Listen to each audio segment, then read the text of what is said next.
Principal, Monsieur le chef du deuxième groupe d'opposition. L'élection de Donald Trump pose des défis sérieux au Québec en matière économique.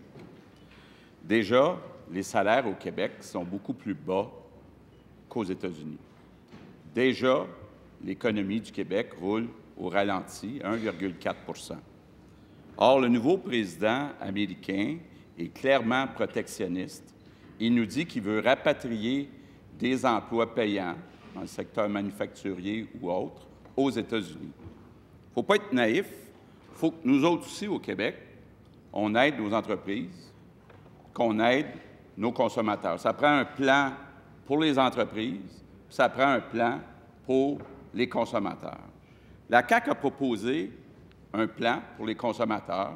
On a proposé que rapidement, on réduise les impôts des Québécois de 1 000 $ par famille plutôt que de rembourser la dette. On pense que c'est encore plus pertinent, encore plus urgent aujourd'hui de stimuler l'économie. Donc, est-ce que le premier ministre peut nous dire, dans son plan, parce que je suppose qu'il en avait préparé un, est-ce qu'il prévoit faire des baisses d'impôts d'ici la fin de l'année?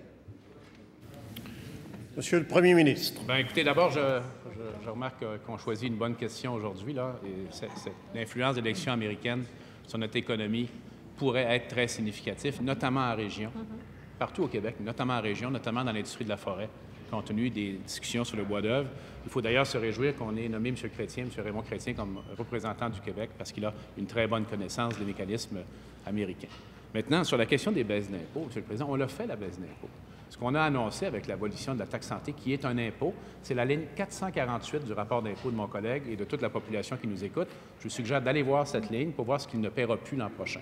C'est une baisse d'impôt qui équivaut à peu près à 760 millions de dollars par année, cumulatif bien sûr, et c'est la plus importante baisse d'impôt annoncée au Québec depuis 2017. Alors, de dire qu'il n'y a pas eu de baisse d'impôt, c'est inexact, M. le Président. Il y a eu également des gestes importants posés pour diminuer le fardeau fiscal des particuliers à la hauteur de plusieurs milliards de dollars sur les prochaines années. Maintenant, sur la question de l'économie, le plan est simple, il faut le répéter, des finances publiques bien gérées, une dette contrôlée parce que ça favorise l'investissement, un accent particulier sur l'exportation, voilà qui est particulièrement judicieux aujourd'hui, le manufacturier innovant et l'entrepreneuriat. Alors, les bonnes cibles sont connues. On aura également très prochainement un rendez-vous sur la main-d'œuvre avec les partenaires patronaux et syndicaux pour voir comment est-ce qu'on peut accélérer l'adaptation de notre société aux défis économiques multiples, dont l'élection récente de M. Trump. En passant, les deux candidats avaient un discours protectionniste. J'ai remarqué que le discours du président élu était plus rassembleur que celui du candidat, tant mieux. Il faudra voir, bien sûr, avec nos 8 délégations, très activement, comment on va s'adapter à cette nouvelle réalité. Première complémentaire, M. le chef du deuxième groupe d'opposition. Monsieur le Président, la réalité, c'est que depuis qu'il est en poste, les impôts, les taxes, les tarifs des Québécois ont augmenté en moyenne de 1 300 $ par famille et tout ce qu'il a remis il y a 2 semaines, c'est 140 $. Donc, au net, les familles ont au moins 1 000 $ de moins dans leur poche que lorsqu'il est arrivé comme premier ministre. Est-ce qu'il comprend qu'il y a une responsabilité, surtout avec ce qui est arrivé hier, de donner de l'espoir? Est-ce qu'il va accepter le plan de la CAQ d'annoncer une baisse d'impôts? Monsieur le premier ministre. Monsieur le Président, on a déjà, je dirais, souvent discuté de cette question-là.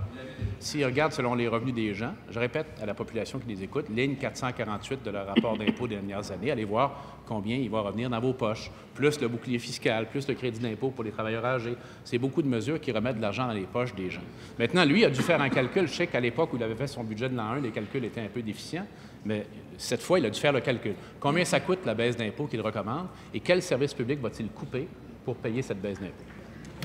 Deuxième complémentaire, Monsieur le chef du deuxième groupe d'opposition. Monsieur le Président, j'invite le premier ministre, plutôt que de regarder les Québécois de haut, qu'il aille sur le terrain, qu'il parle avec les familles de la classe moyenne. Les familles vont lui dire que depuis 2 ans, leur salaire a augmenté moins vite que les taxes, les tarifs. Donc, je répète ma question. Est-ce que le premier ministre comprend qu'il faut donner de l'oxygène à l'économie? Qu'est-ce qu'il va faire pour stimuler l'économie du Québec? Monsieur le premier ministre. Alors, 700 millions pour le manufacturier innovant, des centaines de millions pour les exportations, pour la stratégie numérique, pour le développement régional, 1,7 milliard d'investissements pour soutenir notre industrie forestière de plusieurs façons, dont les travaux sylvicoles, mais également l'innovation dans le domaine forestier. Personne ne peut dire que notre gouvernement n'est pas actif sur le plan économique avec des plans précis et des actions précises qui portent fruit, puisqu'on a maintenant 131 000 emplois nets créés au Québec depuis notre arrivée au gouvernement, après moins de 3 ans au gouvernement. Je l'amène à faire un calcul de projection là-dessus. Bien sûr, on est toujours à la merci d'une récession. Hein. L'économie mondiale est instable, mais les bons gestes sont posés. Et d'ailleurs, mon souci ce matin, suite à l'élection américaine, ce n'est pas l'économie, c'est les travailleurs et les entrepreneurs.